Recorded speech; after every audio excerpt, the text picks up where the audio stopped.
Oi gente, sejam bem-vindos ao meu canal. Meu nome é Erieska Meurer e eu vim falar sobre livros. Bom, vamos conversar sobre as minhas leituras de novembro e também o que eu quero ler em dezembro. Vamos começar então pelo que eu li em novembro. Quem tá acompanhando o canal aqui vai se lembrar que eu tava já há alguns meses lendo Shirley, da Charlotte Brontë. É um baita calhamaço. Essa daqui é uma edição com 905 páginas e eu tinha começado acho que em agosto ou setembro a leitura desse livro aqui. E eu terminei agora no comecinho de novembro. Shirley conta a história de uma comunidade interiorana inglesa e a gente acompanha principalmente uma personagem que se chama Caroline e vai contando a história dela, da família dela e daquela comunidadezinha ali até o momento em que chega na cidade a Shirley, que é essa amiga. Então o livro gira em torno principalmente dessa amizade delas duas, da diferença de caráter e de personalidade das duas e também de como que é a evolução nos relacionamentos dessas duas jovens. Antes de recomendar essa leitura, eu queria comentar com vocês que quando vocês entram em alguns tipos de clássicos, vocês precisam ter uma visão diferente das leituras mais rápidas. Por exemplo, eu não posso comparar um livro de contos do Antes do Baile Verde com Shirley, da Charlotte Brontë. Não só pelo tamanho, como também pelo tipo de descrição, o tipo de escrita que é feito. Quando você entra num livro clássico grande desse, uma coisa que eu sempre tento falar para as pessoas é: tenta comparar com uma novela e uma série. Não tem como você entrar em uma novela que tem lá seus 250 capítulos no decorrer de um ano com uma série que sai uma temporada a cada 2 anos e daí até a série tem tipo 12 episódios. Porque na série é um ritmo diferente, é um tipo de público diferente da novela. É assim que eu me sinto em relação aos livros clássicos. Então, quando você for entrar em alguma obra da Charlotte Brontë, da Jane Austen, ou do Alexandre Dumas, ou qualquer outro autor clássico que é um calhamaço, é uma história muito bem desenvolvida, muito escrita e com muitos personagens, com muitas histórias paralelas, tenta pensar dessa forma, que é uma coisa que vai ser a longo prazo, mas que vai valer a pena a leitura. E foi assim que eu me senti fazendo a leitura de Shirley. Eu senti como se eu estivesse acompanhando uma novela, porque tem muitos personagens, tem muitas histórias paralelas, então apesar da gente ter ali como foco a Caroline e depois a Shirley, ainda assim a gente fica sabendo de muitas outras histórias de outras famílias. Eu gostei bastante dessa leitura, eu recomendo para quem gosta desse tipo de livro, só que eu tenho que concordar com um comentário que deixaram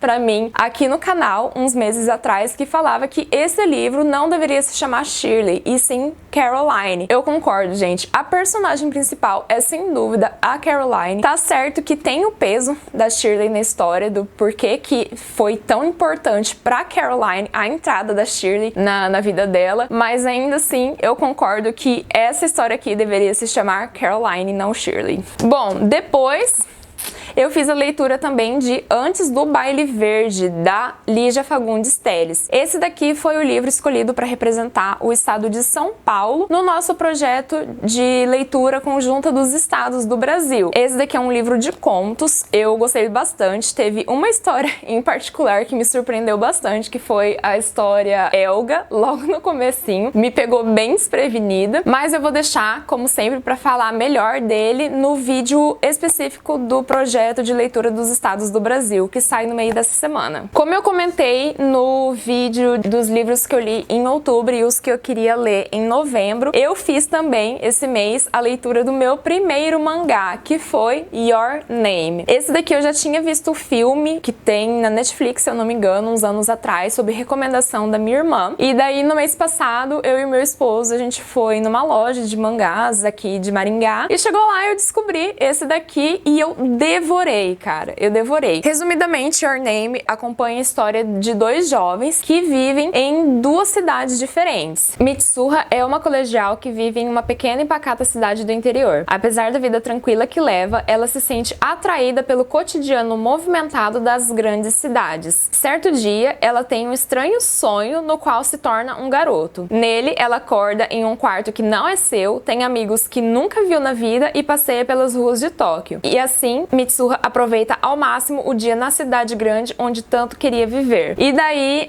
a Mitsuha, ela acorda no corpo dele e o Taki acorda no corpo da Mitsuha. E a gente vai acompanhando como que é o processo deles de se acostumar com essa nova realidade e de tanto ela auxiliar ele em algumas situações na vida particular dele, quanto ele também acaba interferindo na vida dela. É bem bonitinho, é bem emocionante, é um mangá bem delicado e bem sensível que eu recomendo pra vocês. Aí, eu também fiz a leitura esse mês de A Inquilina de Whitefell Hall, da Anne Bronte. Como eu já comentei aqui com vocês, esse era o último livro das irmãs Bronte que faltava pra eu ler. Eu li os 4 da Charlotte Bronte, que foi Jane Eyre, Villette, O Professor e Shirley. Eu li o único livro da Emily, que é O Morro dos Ventos Uivantes. Eu já tinha lido Agnes Grey e agora A Inquilina de Whitefell Hall, que esses dois últimos são da Anne Bronte. Então, A Inquilina de Whitefell Hall conta a história de uma jovem viúva que chega em uma cidadezinha e ela vai viver em uma propriedade meio afastada, assim, da comunidade, e ela tenta ao máximo não criar vínculo e não criar amizade com nenhum dos vizinhos dela. E essa história está sendo contada a partir do ponto de vista de um jovem que vive ali naquela região. Esse rapaz, ele tá contando para um amigo dele, através de cartas, como que foi a chegada dela, o rebuliço que causou na cidade, e conta também algumas fofocas, alguns rumores que começam a surgir em torno da história dessa mulher, do porquê que ela tá ali sem nenhum familiar a não ser o filho pequeno dela, porquê que ela decidiu vir para essa cidade pequena, porquê que ela não comunica com ninguém, não quer criar laços com ninguém. E daí mais pra frente começa a desenvolver uma segunda etapa da história, que na verdade é ela contando qual que é a história de vida dela, o que aconteceu com ela para que ela chegasse naquele ponto específico da vida e naquele local específico. É uma história assim revoltante, é uma história de muita determinação, de muita cristandade, assim, da parte dela, que inclusive é uma coisa que eu sempre falo pra vocês, que eu vejo refletido, principalmente nas histórias da Anne e da Charlotte, que é o cristianismo protestante nas histórias e nas personagens delas. Eu achei que ele me lembraria algum dos da Charlotte ou o outro da Anne Bronte, que é Agnes Grey, mas na verdade ele acabou me lembrando muito mais O Morro dos Ventos Uivantes, que é da Emily. Se vocês lerem, vocês vão entender o porquê. É uma leitura que fez eu passar muito nervoso, eu fiquei muito ansiosa, mas eu devorei essa leitura aqui, vale a pena, é uma leitura bem agridoce e eu recomendo então pra vocês A Inquilina de Whitefell Hall. Como eu falei no vídeo da semana passada, eu li em um único dia Relações Perigosas do Choderlos de Laclos. Eu fiz essa leitura porque eu tô preparando aqui pro canal um vídeo sobre literatura francesa e eu já tinha esse autor francês na minha estante e eu não tinha lido ainda.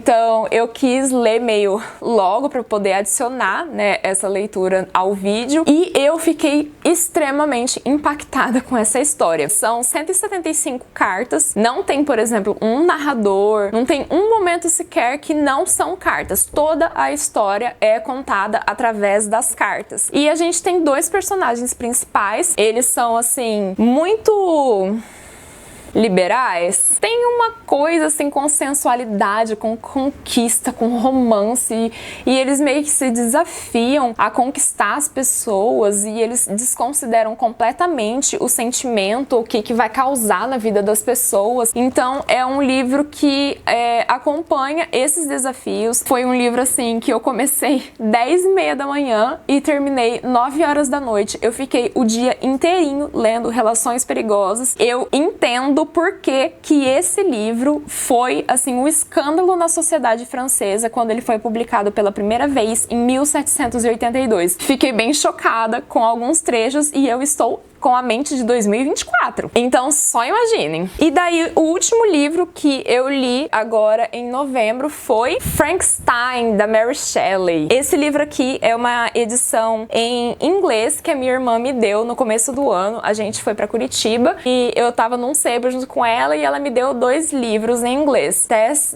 dos D'Urbervilles, que eu ainda não li, e o outro foi Frankenstein, da Mary Shelley. Você sabia que Frankenstein não é o nome da criatura? Frankenstein Frankenstein é o nome do cientista que cria ele? Gente, Frankenstein me surpreendeu de uma forma que vocês não têm ideia. Eu quero saber como que eu cheguei aos meus 31 anos sem ter lido Frankenstein. A gente acompanha tanto o lado do Dr. Frankenstein, que se arrepende de ter criado esse ser, quanto a gente também conhece a história da criatura. Ele conta pra gente o que foi que ele passou por ele ser um ser tão monstruoso, tão feio aos olhos da sociedade, o que o preconceito das pessoas fez com essa criatura. É um livro, assim, surpreendente, um livro que me fez chorar, é um livro que em dado momento eu tava com raiva do médico, em outro momento eu tava com raiva da criatura, no outro momento eu queria socar os dois e em outro momento eu tava com dó dos dois. É um livro que você vai sentir muitos sentimentos ambíguos e com certeza é um clássico que eu recomendo. Então essas foram as obras que eu li em novembro e agora eu vou mostrar pra vocês o que eu pretendo ler em dezembro. Como está previsto lá no nosso projeto de leitura dos estados do Brasil, no mês de dezembro nós vamos fazer a leitura representando o estado do Acre. E para essa leitura a gente elegeu Galvez, Imperador do Acre, do Márcio Souza. Essa edição aqui eu acho espetacular, essa capa. Eu acho ela muito engraçada. Eu tô muito curiosa, eu quero muito conhecer qual que é a história para entender cada um dos itens que compõem aqui essa imagem. É uma edição bem antiguinha essa que eu consegui, eu troquei no sebo meses atrás. Vocês vão ver que a letra, a formatação é bem antiga mesmo. Tem até algumas anotações do antigo dono. Ó, aparentemente é de 1987 ou 1988, porque aqui fala que a 14ª edição é de 87, mas essa daqui é a 15ª edição. Dom Luiz Galvez, aventureiro espanhol, escapa pela janela da alcova de uma mulher casada e por acaso salva a vida do cônsul da Bolívia no Pará. Com este fortuito salto na arena política do ciclo da borracha, sua vida muda para sempre. E eu convido vocês a entrarem para o projeto de leitura dos estados do Brasil agora em dezembro com Galvez, Imperador do Acre. Depois, para dezembro, uma leitura que eu gostaria de fazer e que na verdade eu já estou começando, Mowgli, do Rudyard Kipling. Gente, Mowgli eu nem preciso falar para vocês, né? Um resuminho do que seria essa história. Todo mundo que teve uma infância com filmes da Disney já ouviu falar dessa história do menino lobo. Eu tenho essa edição lindíssima da Antofágica. Eu comprei na pré-venda, só que eu não li ainda. Ih, tirei da página onde que tava. Oxi. Vou ter que achar onde que eu tava a marcação agora. Que eu tô usando até esse cartão postal que vem junto com essa edição. Eu tava usando ele como marca-página. Enfim, vou ler Mowgli em dezembro. A Inconveniente Loja de Conveniência, que é da autora sul-coreana Kim Ho-yeon. Eu tô com vontade de ler esse livro desde o dia que lançaram ele. Ele tava inclusive na minha wishlist, só que essa edição aqui não é minha, é da minha prima lá de Paranavaí, a Patrícia Romeira, grande apoiadora aqui desse canal. Ela comprou recentemente e quando ela comprou eu falei: quando você terminar de ler, me empresta que eu quero ler. E daí eu fui para Paranavaí esse fim de semana e já voltei com essa leitura garantida para dezembro. A loja de conveniência da franquia Always em Chongpagdong, bairro central de Seul, é pequena e aconchegante. Um dia, um homem que achava que já tinha perdido tudo sente os ventos da mudança soprando na direção desse estabelecimento. Ali, ele surpreende a todos e desperta o melhor das pessoas. E por fim, o último livro que eu pretendo ler em dezembro é Chocolate Quente às Quintas-feiras, da Michiko Aoyama. Se vocês acham que vocês conhecem esse nome de algum lugar, é porque vocês provavelmente conhecem. Michiko Aoyama é a mesma autora de A Biblioteca dos Sonhos Secretos, que inclusive eu já trouxe uma resenha aqui no canal, vou deixar linkado no card do vídeo. Esse livro aqui também é emprestado pela nossa amiga Lorena, que vocês já conhecem aqui do canal. Ela comprou agora na Black Friday e como ela tá fazendo uma outra leitura mais extensa, eu falei, então me empresta. Fui bem cara de pau, então eu vou ler o livro da Lorena antes dela ler. Obrigada, amiga! Escondido às sombras das cerejeiras que margeiam um pequeno rio, o Café Marble tem apenas 3 pequenas mesas de madeira e um balcão. Mesmo assim, os clientes encontram ali um refúgio de paz. Uma mulher misteriosa vem todas as quintas-feiras e escreve longas cartas enquanto toma uma xícara de chocolate quente. Uma executiva bem-sucedida se sente insegura em seu papel de mãe. Uma jovem professora espera encontrar sentido em seu trabalho. Quem já tá me acompanhando aqui há algum tempo no canal sabe que eu amo de paixão esse tipo de literatura, esse gênero de literatura de cura, essas historinhas bem leves, bem gostosinhas, assim, só pra passar o tempo. Então eu tô bem ansiosa por essa leitura e no final do mês daí eu trago um feedback do que eu achei desse livro. Bom, pessoal, então é isso. Esses foram os livros que eu li em novembro e os livros que eu pretendo ler em dezembro. E daí eu gostaria de saber quais que foram as melhores leituras do mês de novembro e o que vocês estão planejando ler em dezembro também. Bom, pessoal, esse foi o vídeo de hoje. Muito obrigada por ter ficado até aqui. E se você gosta de conteúdo de literatura, por favor, curta esse vídeo e sinta-se à vontade para se inscrever no canal. Sugestões são sempre bem-vindas. Tenha um lindo dia e ótimas leituras. Tchau!